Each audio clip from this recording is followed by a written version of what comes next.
David never liked birthday parties much, even as a kid. The noise, the forced smiles, and the awkward moments made him feel uncomfortable. As an adult, he avoided them whenever he could. But when his coworker Tom invited him to his son's 10th birthday party, David felt too awkward to say no.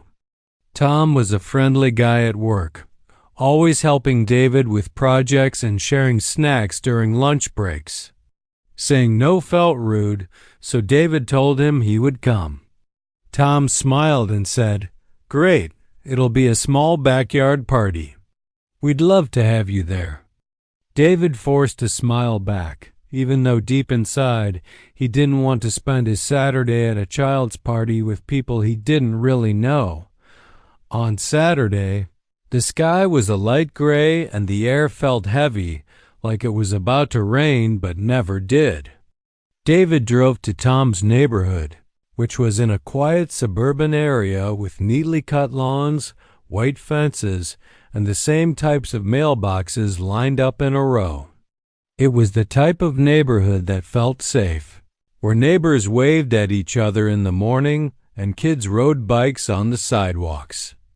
As he drove down the street looking for the address Tom had given him, David noticed how quiet the street was. There were no kids running around, no balloons tied to mailboxes, and no signs of a birthday party. He started to think he had the wrong address. He double-checked the number on his phone and matched it with the house in front of him.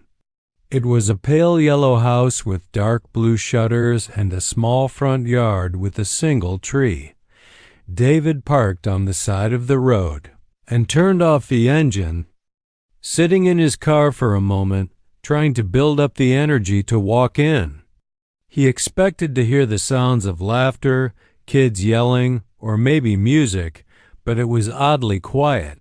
He stepped out of the car, grabbed the small gift he bought for Tom's son, and walked up the path toward the front door.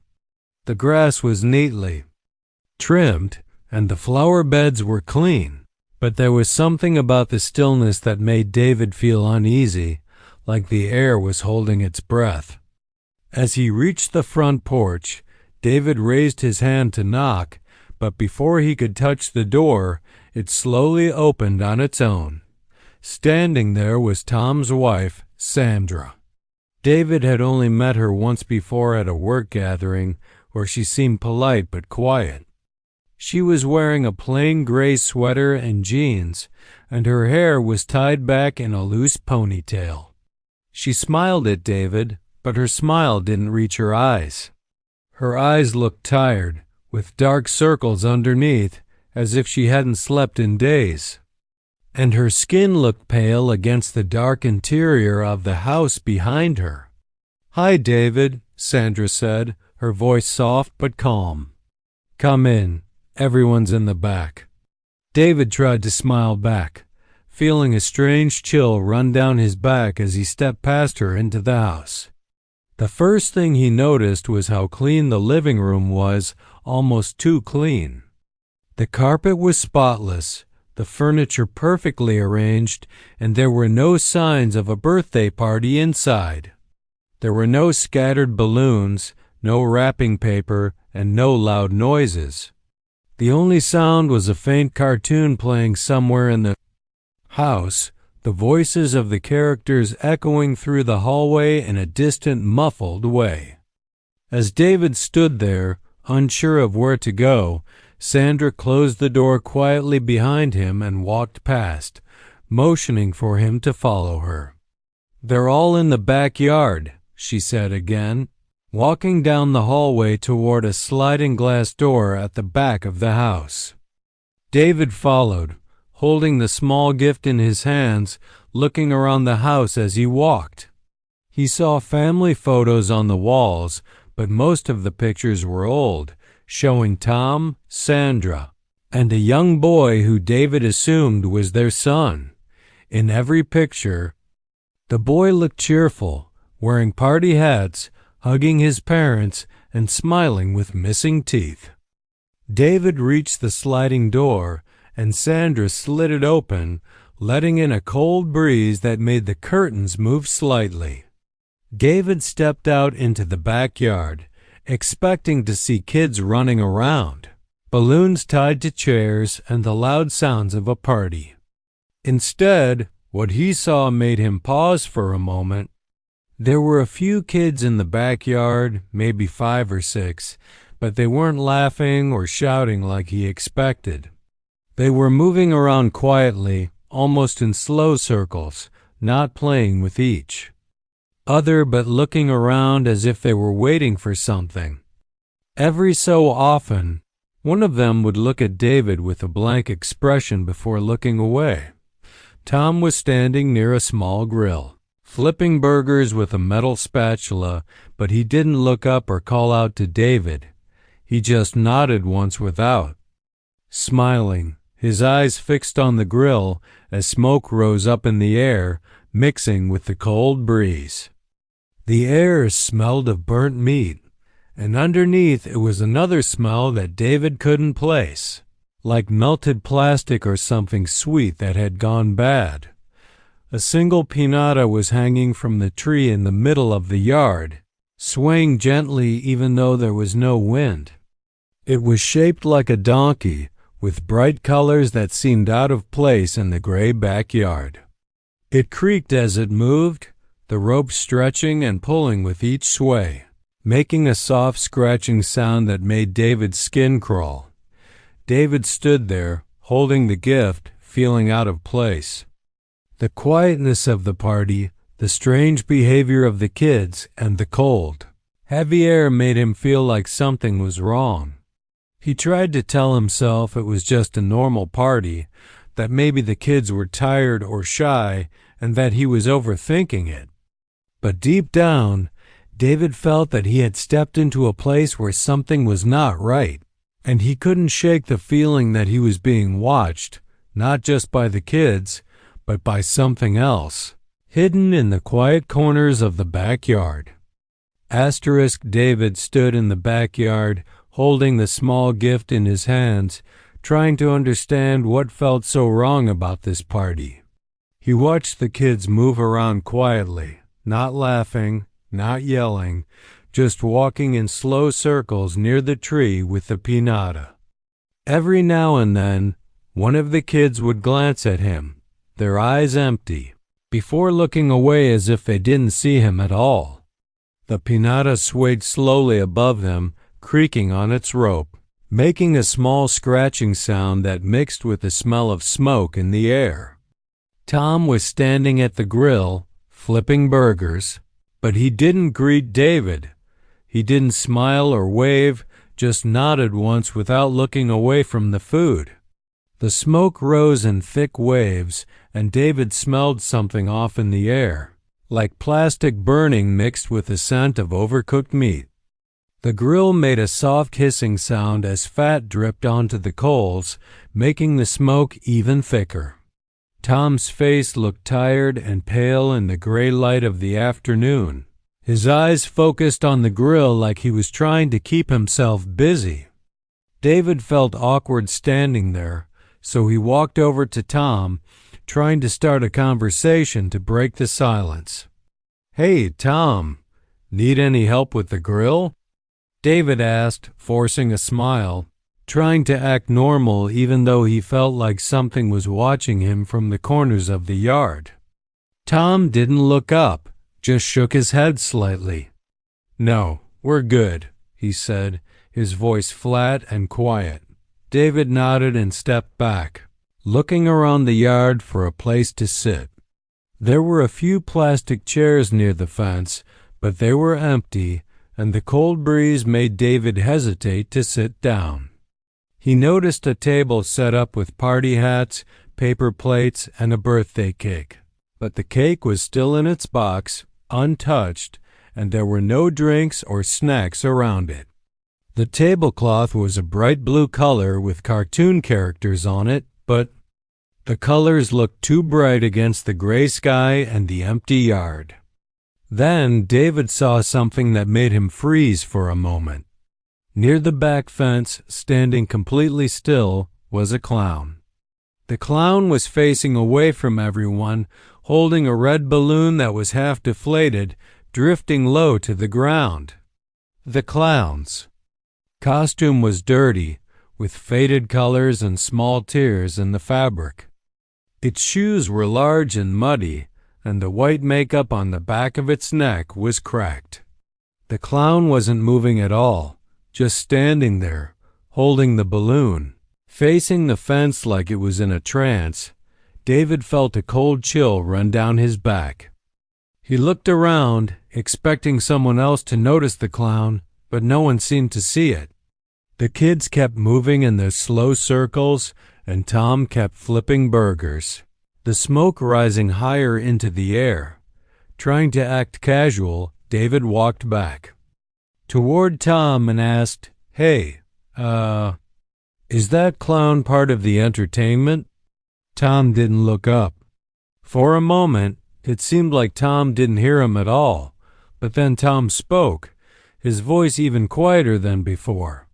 "We didn't hire a clown," Tom said, still staring at the grill. David felt his mouth go dry. He turned back quickly, looking at the fence, but the clown was gone.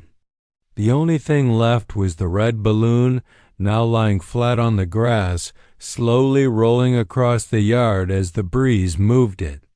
The balloon made a soft, squeaking sound as it moved, and David felt another wave of cold air touch his skin.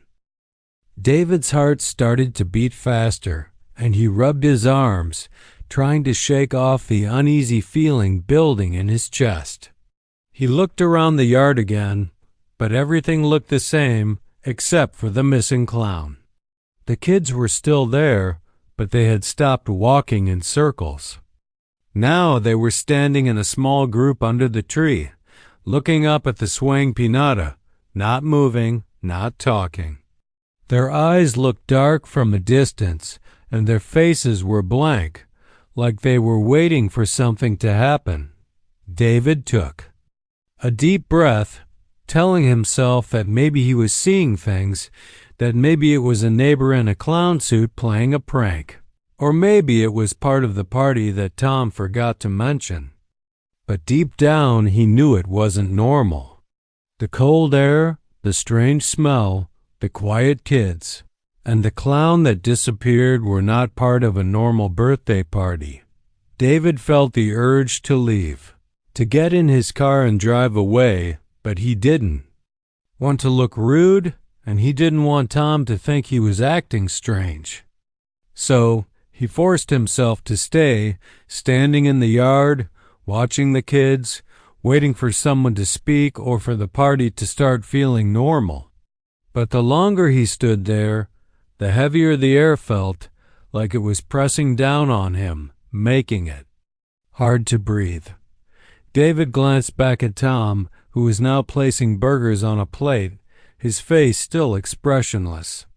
Sandra came out of the house, carrying a tray with ketchup, mustard, and some plastic cups, placing them on the table next to the cake without saying a word. She moved slowly, like she was tired, her eyes empty, her face pale. David realized that no one was talking. The kids were silent, the adults were silent, and even the cartoon noises from inside the house had stopped. The only sounds were the creaking of the piñata and the soft rolling of the balloon on the grass dot in that moment. David knew something was very wrong about this birthday party, but he couldn't leave. It felt like the air was holding him there, forcing him to stay and watch, waiting for something he couldn't see. And in the back of his mind, David wondered if the clown was still there, watching him from somewhere in the shadows, waiting for him to notice it again. David stood quietly in the backyard, trying to make sense of what he was seeing. The kids were now gathered around the tree with the piñata, still not talking, just staring up at it. The air felt heavy again, like something unseen was pressing down on his chest. The balloon from the clown was still rolling slowly on the grass, now caught under one of the chairs. He had the strong feeling that something was wrong, really wrong, but he didn't want to panic. He just wanted to use the bathroom, get a drink, and try to collect himself. He walked back into the house through the sliding door. The living room was still quiet. The cartoon that had been playing before was now off. The screen was black. The only sound inside was the soft ticking of a wall clock.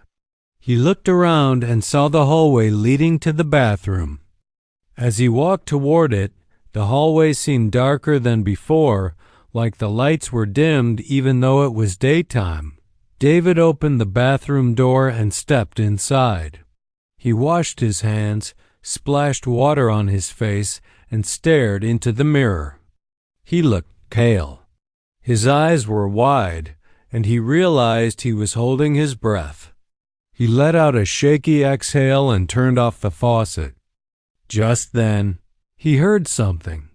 There was a quiet knock on the bathroom door, soft, almost like a tap. David opened it slowly and looked down. A boy was standing there, about 10 years old. He had messy, dark hair and pale skin. His eyes looked tired, like he hadn't slept. He was barefoot and wearing a plain white shirt and dark pants.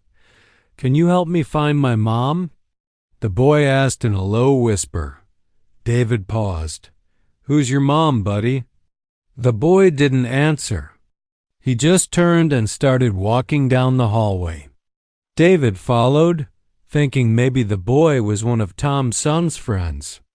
Maybe he wandered off and got lost inside the house. But something about the way the boy walked made David nervous. He didn't look back. His feet made no sound on the wooden floor. The boy stopped at a door at the end of the hall. It was a door David hadn't noticed before. The basement door. The boy pointed toward it without speaking. David looked at the doorknob, which was old and scratched. The door creaked as he opened it. A cold rush of air came up from the basement, and David felt his skin crawl. He looked back at the boy, who was staring at him with a blank face. Still, something pulled at David: curiosity, concern, maybe fear, and he started walking down the stairs. They creaked under his weight, and the light above flickered as he reached the bottom. The basement was cold and dark, lit only by a single bulb hanging from the ceiling. The walls were unfinished, just gray concrete. In the far corner, David saw a small table with a birthday cake on it, but the cake looked old, like it had been sitting there for a long time.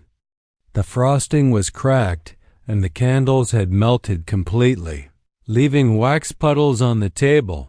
There were toys lined up along the floor, old ones. Dolls, trucks, action figures, but they were all facing the wall. None of them were moving. But David had a strange feeling like they were watching him, even with their backs turned. He stepped closer to the cake, looking around for the boy, but the child was gone. David called out, "Hey kid, are you down here?" But no one answered. Then he heard something. Whispers. Very faint, but definitely voices. They weren't coming from the stairs. They were coming from the far corner, behind the line of toys. David froze. He didn't want to go closer, but the sound was getting louder, like more than one person was whispering all at once. The voices overlapped low and fast, but he couldn't make out any words. Suddenly, one of the toys, an old plastic soldier, tipped over by itself, then another one, then a doll. One by one, the toys fell in a line as if something invisible was walking past them, brushing against them. David took a step back, bumping into a wooden shelf behind him. A glass jar on the shelf rattled and nearly fell, but he caught it just in time. His breathing was fast now, and sweat was starting to form on his forehead, even though the basement was cold. Then he heard footsteps coming from the stairs, heavy ones. David turned quickly, expecting to see the boy again, but instead Tom appeared at the top of the stairs. His face was in shadow, but David could recognize his voice. "David," Tom said calmly, "it's time for cake." David stared up at him, trying to speak, but his voice didn't come out right away. He looked back one last time toward the toys. The whispering had stopped, and then, out of the corner of his eye, he saw the boy again. He was standing at the bottom of the stairs now, behind David, just standing there, staring up at Tom with those same tired, hollow eyes. David turned back to Tom. "I think," he began to say, but Tom didn't let him finish. "Come upstairs," Tom said, a little firmer now. "Everyone's waiting." David climbed the stairs slowly, his legs stiff, his heart pounding. He didn't want to look back again. He didn't want to see the boy's face or hear those whispers as he stepped back into the house. Everything looked normal again. The hallway lights were on. The noise of people talking came from the backyard. But something had changed. Something inside David was telling him that the party he had walked into was not just a birthday party. There was something much darker hidden behind those quiet smiles, and it was waiting down in that basement for someone else to notice. David stepped back into the bright hallway, but his mind was still stuck in the basement. He couldn't stop thinking about the whispering, the falling toys, and the boy who asked him to find his mom. Everything felt too strange, too quiet, too wrong. But when he looked around, the house seemed normal again. The birthday music had started playing in the backyard, soft and cheerful. He could hear kids laughing now, and it sounded real. He started to doubt himself. Maybe he was just tired. Maybe he imagined the boy and the voices. David walked slowly toward the sliding door, where Sandra was calling everyone to come gather around the table outside. "It's cake time," she said with a forced smile. Her voice sounded cheerful, but her eyes were still empty, like she was going through the motions without really feeling anything. David hesitated at the door, staring out at the backyard. The kids were all sitting in a perfect half circle around the table. The birthday cake had finally been opened. It was white with blue frosting and 10 candles standing in a row. Tom's son David never did catch the boy's name. Sat in the middle, hands in his lap, eyes on the candles, not smiling. Sandra motioned to David. "Come join us," she said. David gave a slow nod and stepped outside. The air felt colder now. The sky had darkened even more, even though it was still early afternoon. As he sat down in a plastic chair, he noticed that the red balloon, the one the clown had carried, was now tied to the corner of the table. It bounced lightly in the breeze, almost like it was breathing. David stared at it, but said nothing. Sandra began singing "Happy Birthday" in a slow, soft voice. The kids joined in, but their tone was flat, like they weren't singing from joy, just repeating the words because they had to. Tom stood behind his son with his hands on the boy's shoulders, staring down at the candles. No one clapped at the end of the song. There were no cheers, no smiles, just silence. Sandra leaned forward and whispered, "Make a wish, sweetheart." The boy didn't move. He just looked at the candles. Then, after a long pause, he blew them out all at once. A gust of wind picked up just as the flames went out, making the piñata creak again in the tree above them. That's when it happened. One of the little girls at the party, blonde hair, blue dress, suddenly stood up and pointed toward the fence. "There he is again," she said in a calm voice. Everyone turned to look. David followed their eyes and felt a wave of cold shoot through his body. The clown was back. This time, it stood at the edge of the backyard, behind the wooden fence, just visible between the slats. Its head was tilted to one side, and it was holding two balloons, now one red, one black. It didn't move. It just stared at the group. The kids didn't scream or run. They just stared back. Like they knew him. Like they expected him. Tom didn't seem surprised either. He looked at the clown for a few seconds, then quietly turned to Sandra and said, "It's time." Sandra nodded. Without saying another word, she began picking up the paper plates and setting them aside. Tom gently took his son's hand and led him toward the pinata. The boy walked slowly, like he didn't want to go but had no choice. David stood up now, alarmed. "Hey, what's going on?" he asked, his voice shaking. No one answered him. Sandra just smiled at him softly, like a parent trying to calm a confused child. "It'll be quick," she whispered. David watched in disbelief as Tom handed his son a stick and pointed at the pinata. The boy raised the stick and hit the pinata once. It made a dull, hollow sound. Nothing fell out. No candy. No toys. Just dust. Then he hit it again. The pinata cracked slightly, and a long piece of string dangled out from the bottom. The wind howled suddenly, stronger than before, and the clown disappeared. David turned quickly, but it was gone.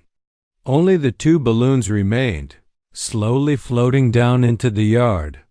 The boy hit the pinata one last time, and it burst open.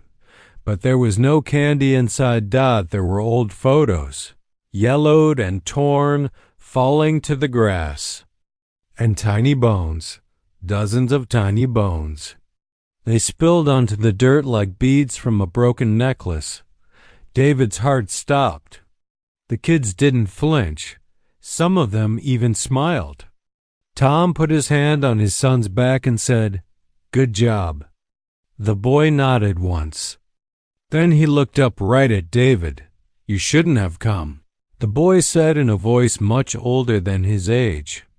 David backed away slowly, shaking his head, feeling sick, his legs heavy. "What is this? What is this place?" he whispered. Sandra turned to him and said, "We have to feed it. Once a year for him." She pointed toward the cracked pinata, now split open on the ground. Inside, deep inside the shell, something was still moving, something dark. It shifted slowly, as if waking up. David turned and ran. He didn't care if it was rude or crazy. He sprinted to his car, jumped in, and drove away as fast as he could. He didn't stop until he reached the main road. His hands were shaking. His heart was pounding. He didn't even remember starting the engine. When he looked in the rearview mirror, he saw a red balloon floating high above the trees. Far behind him. Later that night, David searched online for anything about that house, that family, that boy. He found nothing. No address records, no birthday. Announcements, not even Tom's last name in his company profile. It was like they were never real. Like the party never happened. But every year after that, on the same day, David finds a red balloon tied to his front door. And each time, the knot gets tighter.